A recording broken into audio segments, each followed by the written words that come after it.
Well, Steve and myself are joined today by the legendary Mike Doyle. Hello, Mike, how are you? I'm very well, thank you. Lovely to see you both. God, you are good looking, aren't you? I tell you one thing, I've got the light right here, right? But it's not doing me any favours, it's doing him loads of favours. Hang on. I'm going to get a bit of light on. Hang on. Oh, look at that. Look at that. Oh! Mike, you went from zero to hero in the switch of a blind. Mike, it is lovely to talk to you today, love. It is lovely. Always. Thank you both. You, Mike. How kind of you to invite me. Thank you. Oh, no, please. It's absolutely our pleasure. And I have to say, we had a bit of a nightmare setting up this Zoom session. So our first question is, how many 50-year-olds does it take to set up a Zoom session? Well, I can answer that. Hang on. Yeah. Right. What was the question again? How many what? How many 50-year-old men does it take to set up a Zoom session? Oh, 10. 1 to set it up, and 9 to say, no, you don't do it like that. We've basically had that in here, Mike, right? We've had, no, you don't need to press that button. Turn that off. Oh, I can imagine. Oh, honestly. So how is life, Mike? Are you well? Yeah, well, I'm okay. Yes, been up and down with the old COVID. Just getting over it now. So, yeah, it finally got me just over 2 years, and bang, it gets you like that, you know. But my goodness, nothing like a lot of poor people have had with it. So yeah, but I'm good. I'm very good, and I'm excited to be on your show, and excited to be appearing at the Grand very soon. But no doubt we'll talk about that in a minute. Appearing, in fact, this Saturday. Oof, I know. Yeah. How amazing is that? Yeah, it's great. We the show's called Rocking with Laughter, and it gives me a chance to throw on my Stratocaster guitar, and I got a great band. You know, they're really kicking band. I got Christian Carpenter on lead guitar, who's just awesome, really awesome guitar player. I got John Good on bass guitar, a fine musician. He's out in Africa at the moment, actually. Teaching in some of these schools out there in Zimbabwe, Nigeria, places like that, and teaching them music and things, which is a great project that he's got going out there. We got Paul Shepherd, who's been around for 102 years. He's our drummer. I've known Paul a very, very long time. When I first moved to the Midlands, and I went on a showcase, and then the agency was called Bernard Parr and Pat Terry, and they gave me a load of work. And my first date in the Midlands as an act, and I was in my early 20s, was the Cadbury's Club. It was in Bourneville, and this was called the Mushing Suite. And I go along for my rehearsal, and you must remember, this is the early 80s, you know, right? And the only music I've got is I've gone to a little music store and got the sheet music with with the names of the song on the front, thinking that surely will be enough, you know. And of course they're all top musicians playing that night, and they were part of the Pebble Mill at One BBC band, the live band they used. So the drummer was Paul Shepherd, who comes from Newbridge in South Wales. And he looks at me and he goes, Toss against from Newbridge. How's it going? All right. Yeah. And he said, have you got a pencil? I said, no, I haven't. Always carry a pencil. Why must you have always a pencil? I said, I don't know. Well, you can't write nothing down, can you? You've got to have a pencil. He said, write this number down. It's my phone number.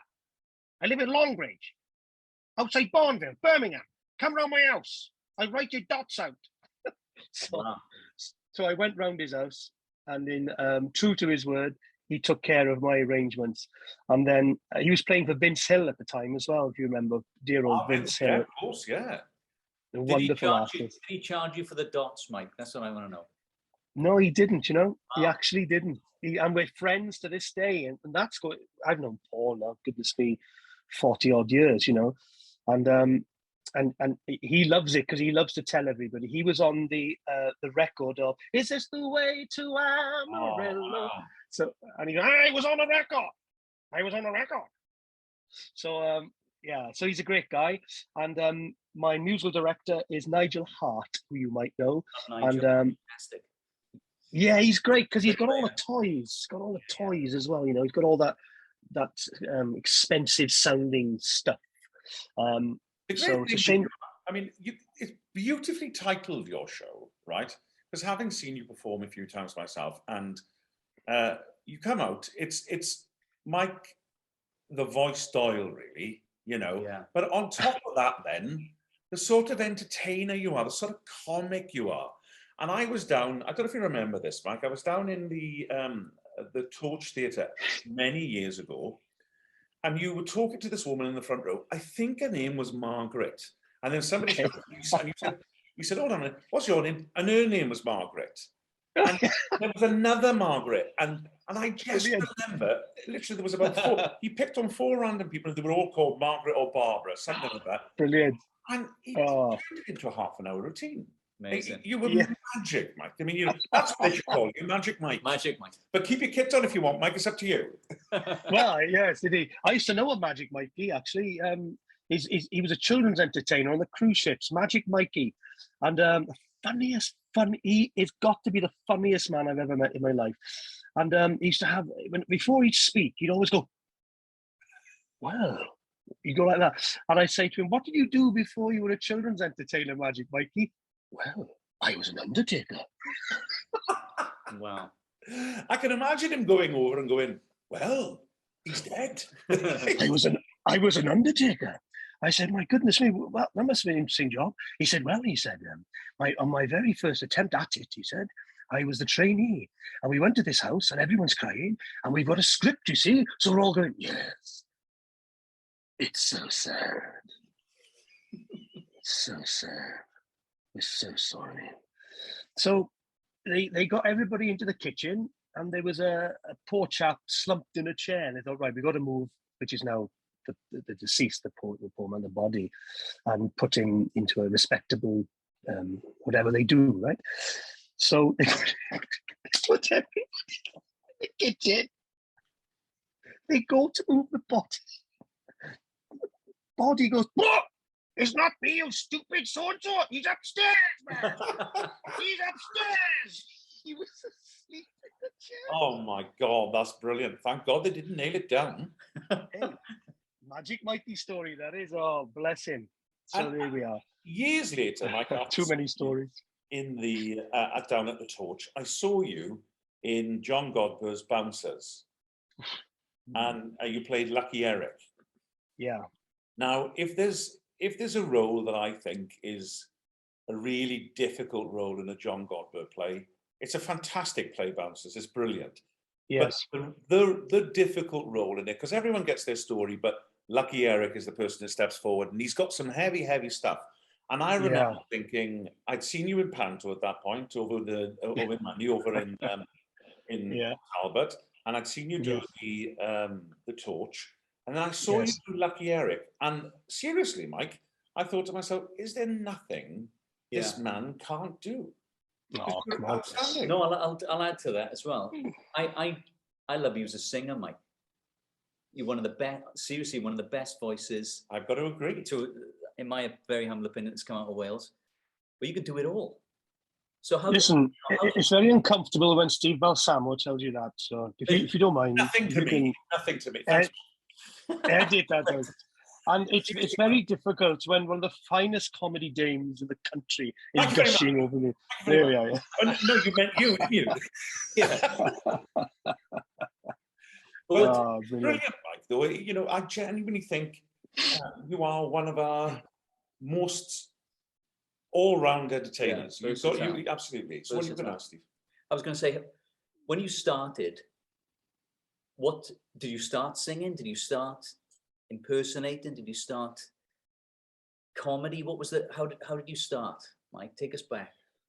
Well, it's such a long answer to this, and I know that my manager Ian Parsons will be laughing at the screen at this because he's heard me answer this, and I can make this a good hour and a half answer, really.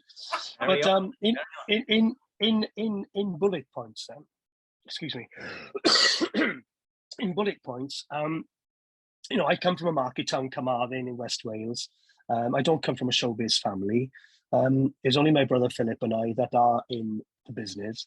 And when I was in school in Carmarthen, I'd never seen a guitar in real life, and you see them on the television and stuff like that, but you never actually seen a guitar, and it just seemed so cool. So cool. Like watch the Beatles play, or the Shadows, or then of course the music of my day, which would have been the 70s, with Slade, Mud, T-Rex, all that kind of stuff. And I was massively into a band called Sassafras, and I still am to this very amazing day. I'm big pals with Doyle and Ralph Evans now, and I've even been on stage with them. That's another story. But anyway, I went over to a youth club. It was a Catholic youth club in Carmarthen, and I remember peering in through the window, and there was a semicircle of people playing guitar and singing, and it just blew me away. It literally took my breath away, because I'd seen this on the telly, but here, the actual, the physicality of holding this wooden box, strumming and making a sound, and people singing in harmony, I was just, you are kidding me, and the songs, Kumbaya, my lord, Kumbaya, and in harmonies, things like that. And it just blew me away. And I was meant to be having a rally chopper bike for Christmas that year. And I asked my father on Christmas Eve, they've obviously bought the bike, haven't they? It's in the shed. But he came back from working nights. And on Christmas Eve, I screamed at the top of my voice in the morning. I went, Dad, Dad, Dad, all right, keep your voice down. I said, I don't want a bike anymore for Christmas. I want a guitar. Oh. Well, with all the love in the world, boys, I'd love to tell you exactly what he said. Maybe Saturday night you could tell that the actual what he said to the audience in the grand. Yes.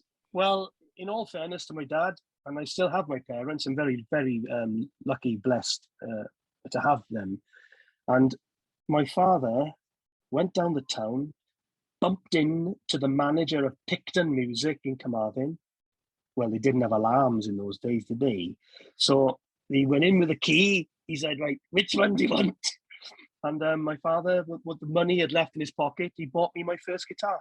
Wow. And that changed my life. And that is how I got into this business, because then it was and I still use it today. And if anybody asks me any advice, how do you, get into doing it? Where do I start? It starts with you, doesn't it? And it starts with an imagination. And to this day, if I can't imagine myself doing it, I just will not be able to do it, because I'm a really shy person. And I just, no way can I do that. Once you start that, no way I can't do that, you'll never do it. But I used to be there with the guitar. My parents had gone down the market. I'm there in front of the dressing mirror with my mother's old 45 records on, and I'm there.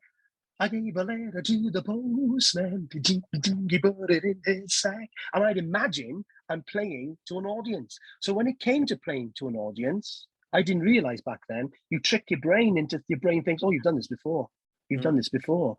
And the same thing happened when I was asked to play Dane. And I'm sure, Christian, I mean, I'm not just, having a laugh with a pat on the back, but mate, you are one of the country's finest. You really are. And, if I could be half as good, mate, I mean that. But I remember Jonathan Kiley from Kudos. Oh, darling, you'd be wonderful in frocks. You must wear frocks, darling. Oh, I can see you now. Oh, darling, you'd be wonderful. I said, no, I don't think so, Jonathan. I really, no, you must. My parents would think it's really odd. Don't be silly, we'd be so proud of you. So I put on the frock. Exactly like it. I know. Yes, I know. And then I put on the frock, and I just thought to myself, and then I just imagined. I put the wig on. As soon as the wig hit my head, I became my mother. So I actually played Dane as if I'm my mother. Yeah. Now, so it's Mike, imagination. Yeah. When you say about if I can't see myself do a role, yeah. What about with what's the name got up my brain now? Tommy Farr. Tommy Farr, the Contender. Because I do remember you saying, when I was first asked about that, I thought to myself, I'm not sure if I could do that. But so how did you write that with yourself then? I mean, write that in your mind that you were going to do it, I mean. Yeah, well, it's been with the right people around you. And Mal Pope, he's awesome playwright, songwriter. And, spending, weeks and weeks and weeks and weeks and weeks and watching old footage of Tommy Farr, getting into the history of Tommy Farr, going to see people like Mario Macronelli at his boxing gym in Swansea, which was like a complete sweat pit, talking to Enzo Macronelli, and just starting to get and to look and to feel how I would play that. And then when the script came along, and I always remember Michael Bogdanov, no longer with us. Yeah. Thank goodness he got me. He got me, because when he first met me, he came to my house and he said, "Yeah, I don't believe it." He says, "We're actually going to employ Buttons to play Tommy Farr." So, but I have a wild imagination. I still do to this day, and I just imagined how I would play that, and once I started to imagine it, and I started to get the voice right, and the once you get the history behind you of exactly the same with that Lucky Eric part with bouncers, So I didn't want to play Lucky Eric as a Welshman, because the other boys were playing it with Welsh accents, and I just had a backstory of my own with this guy. He's met a woman, he's moved to Wales, he lives in the valleys, he's a Cockney, his wife leaves him and goes off with somebody else, and he's still left there, so he's the loneliest man on earth. So so I'll play the whole thing with Lucky Eric, just not there. Yeah. So yeah, and so yeah, I guess it's mimicry and imagination. Yeah. I love that idea, though, Mike. Sports psychologists talk about it. Fighters and basketball players talk about going through the game or the fight in your mind beforehand for exactly that. There's something to do with the neurological pathways. So you wouldn't have actually done it, because the brain can't discern whether you've done it or not. You know what I mean? That's so I. This is it. You see, when with children, like possibly, oh, don't be so silly, you can't do that. Look what he say, he wants to be a boxer. For goodness sake, what's wrong with you, boy? You get told that enough, you go, yeah, I can't do that then. No, I can't do that. And then, I talk to my American friends, and I listen to their families, and it's like, oh my goodness, this is wonderful. Yeah. How exciting. Hey, champ, we're with you all the way. Yeah. So PMA is a big thing for you, Mike? Absolutely right. Positive mental attitude, yes. I've read The Secret. I've read The Power, cover to cover, and there's a lot in that that if you can try and adapt that to your daily life, it's a good thing, So yeah. So, given everything that you've done, is there anything that you think to yourself, that's the one thing I haven't done and I want to do? Well, you know what? When I was in school, you always remember being bullies, and I got bullied all the time in school. They smashed my guitar up and everything. That's another story. Oh, it's terrible. And there was one teacher, I'm not going to mention his name, but one teacher bullied me, and he made me stand up in the class on the last day of school and said that I wouldn't amount to anything. And he made me say it, that I wouldn't amount to anything. That's disgusting. And it is. It wouldn't happen today, though. See, it wouldn't happen today. And there's a huge story there. In fact, I'm writing a book at the moment, and this story I'm talking about now will be in the book. But and every time something wonderful happened in my life, like even now doing this with you, it's in there going, you'll amount to nothing, he said. And here am I, look, on a Zoom TV show with two of the biggest talents in Wales. And here I am doing it. And when I met the Queen, right, I went to Buckingham Palace twice in 1 year to entertain the royal family, and also veterans of all wars. And I'm thinking to myself as I'm walking through the gates of Buckingham Palace, you will amount to nothing. I did the Royal Variety, 3 times. You will amount to nothing. I'm going, look at me standing here, Gosh, it's just and I've been all over the world, boys, with the cruise ships as well, and I never thought I'd go to Alaska, and there I was, man, like feeling like an ant against the biggest, the Hubbard Glacier is called, and the ship just felt like a little ant against this enormous glacier, And the locals, the indigenous people, they call the sound that you hear their white thunder. And I was like, what do they mean by white thunder? Oh, I found out what that meant, all right. All of a sudden, there's a stillness, you hear nothing.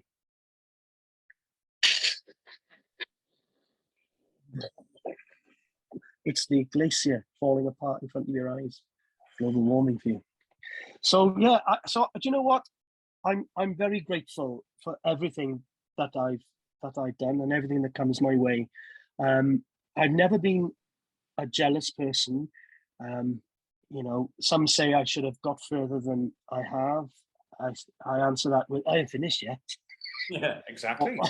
Or I might say, you know, well, I've always been happy at everything I'm doing at the time I'm doing it. So I've been happy and grateful for everything I've done, but I'm happy when I'm doing it, if you know what I mean. So there's no time for, oh, why didn't I get that? Or how did he get this? You see? So I've never been one of those people. So I've kind of really enjoyed everything that I've done. I can relate to that. Well, tell him the story about your teacher. I've got a similar thing, yeah.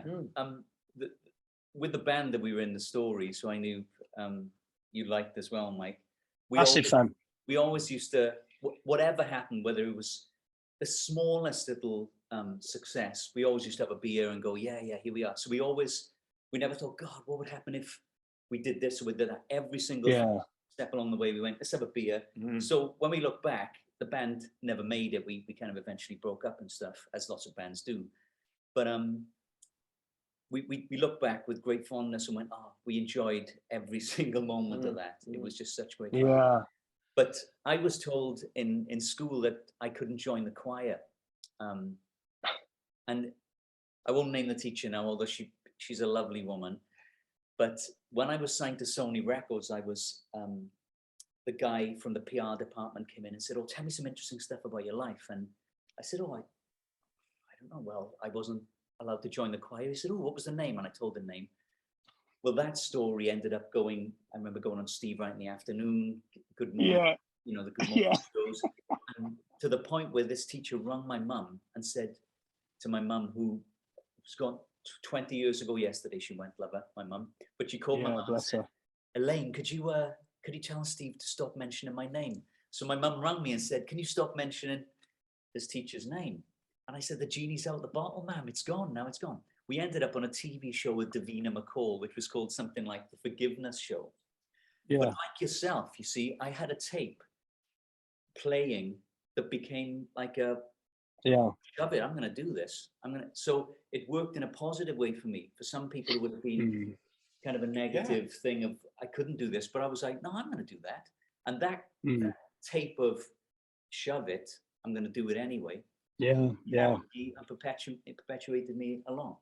But the other week, we, as the Grand Ambition team here, we visited my old school, and I told this story that sometimes people give you knockbacks, and the song I auditioned to join the choir when I was a kid was Morning Is Broken, and I hadn't been back to the school in 42 years or something, and I did a version of Morning Is Broken in the same hall.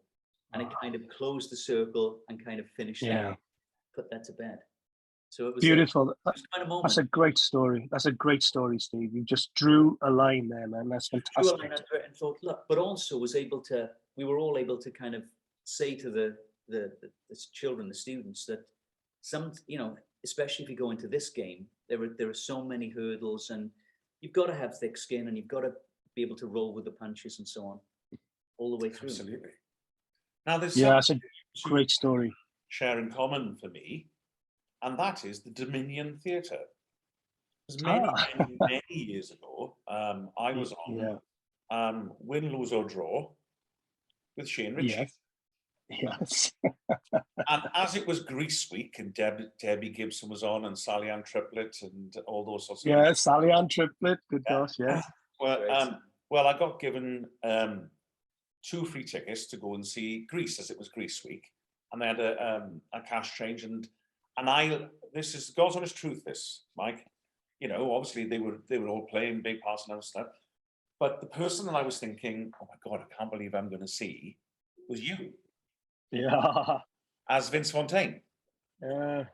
And you were up on the right-hand side.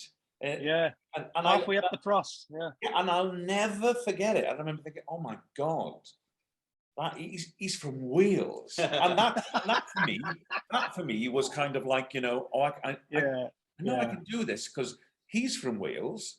And years later, again though, still about 20 years ago, I suppose. Yeah. Maybe.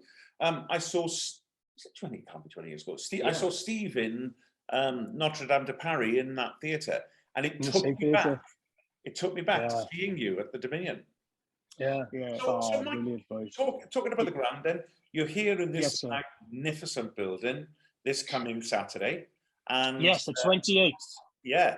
And I know the staff are really excited about having you here. We're really excited about having you here. And I know the audiences are as well. What's it like coming here, Mike? Well, as I think when I came down not so long ago, and I was chatting to Steve there for some time, it really does have a special place in anybody's heart who formed this, especially if you're from that area. Because I used to look on the ground and think, wow, how would I ever get to perform on that stage? And then you do a bit of research and you see who has performed there. And when I go back to the first time I ever saw pantomime there, and my brother Philip and I, we were up in the gods, watching this incredible show. I've seen nothing like it, in my life up to that point. And they used to have these dancing waters. It's before they did the new backstage, you know what I mean? And it was just incredible. I always thought it was Morecambe and Wise I saw, but it wasn't. It was indeed Ryan and Ronnie, I think it was. And sensational, absolutely sensational. And you know what? I do have a story that links with this, but I've never really told it. I don't think I've ever told this story. I've only said it like family, friends, maybe. The story goes like this, right? My uncle Steve, who's done very well for himself, and this is going back a long time ago. I was living with my parents, and he had a brand spanking new Austin Cambridge. So he turns up with this jet black Austin Cambridge with red leather and a radio in the car. I've never seen anything like this, a radio. So I sit in the car, my father says, don't you touch nothing. So I'm sat in this car like this, breathing in this leather, Felt as if I was in a Rolls Royce. And I pressed the button on the radio, and on came, "We're going where the sun shines brightly. Aww. We're going where the sea is blue. You see it in the movies." I thought, we're going where the sun shines brightly. We're going where the sea is blue.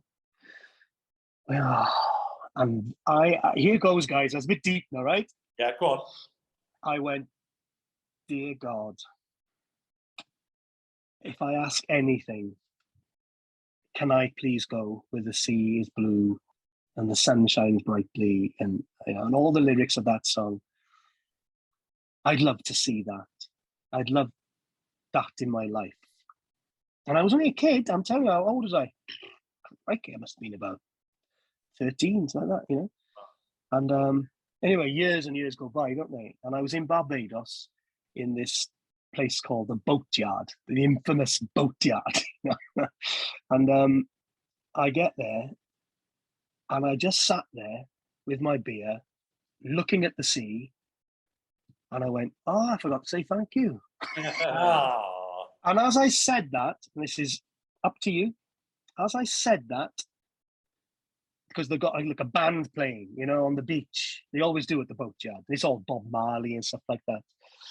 And as I said thank you, the band went like a reggae. We're all going on a summer holiday. I went, that's amazing. Wow, isn't it? So it is a beautiful story, and yeah, I can't remember what the question was. So coming back to Swansea, coming to the ground then. What does it mean? Yes. What does the Swansea audience do for you, Mike? Well, I remember the first time I played, because I played the Swansea Grand before I did pantomime there, and I was so nervous, because my only experience with Swansea would have been the clubs, going back all those years ago. Clubs and like I've them? done, I've done all the clubs in Swansea and surrounding areas, the Penland Social Club and the Cumvelling Club and the Railway Club and all these clubs. And, some were kind and some were not so kind, but I learnt on every single level. They taught me how to do it, really, and how not to be scared and how to think quick, chop, chop, chop, chop. So it gets to playing the Grand, and I just had the most magical night. And then I used to go back and building a bit of an audience. And then pantomime came along, and I think I'm not sure. Would I be right in saying I must have done about 8 pantos there? And John Quirk on the baton at the time, right? Oh, the best. I made him laugh so hard one night. Everybody thought that he'd fainted or something. He completely collapsed. He completely collapsed from the bandstand and fallen underneath. And the reason why, all I did was ask buttons, because I did an impression of a local agent called Alan Phillips. That's all I did. Oh, I remember Alan Phillips. That's all I did. When Cinderella was going, but Buttons, I do love you, but only as a friend. And I got, I turned around to her and just went, I know, man. I know. I agree, man. I know. I get it. I know. I agree. Right? I got it. So John Quirk, he's just gone poof. Oh, God, that's brilliant. Well, you'll be reunited with the mighty John Quirk soon, because you're also to our grand gala, our 125th birthday gala.